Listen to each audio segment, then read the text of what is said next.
اس دفعہ چونکہ آپ جشن آزادی منا رہے ہیں اور واقعی آپ ایک آزاد قوم ہیں، کیوں نہیں منائیں گے؟ جیسی آزادی آپ کو ہے اپنی حکومتوں کو منتخب کرنے کی، اپنے رائے کے اظہار کی، تنقید کرنے کی، تعریف کرنے کی، اور کوئی بھی ایسی آواز بلند کرنے کی جو کہ حق اور سچ پہ مبنی ہو، تو واقعی آزادی سجتی ہے آپ پہ، اور اس آزادی کا جشن منانا بھی آپ کو زیبا دیتا ہے۔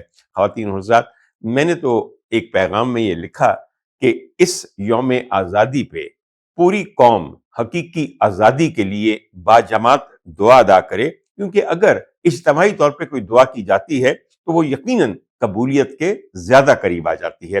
خواتین و حضرات، جشن آزادی کی خوشیاں 100 گنا اس لیے بڑھ گئیں۔ ایک تو دیکھیے، ہمارا ملک اب تقریباً اپنی 80ویں سالگرہ کی طرف بڑھ رہا ہے۔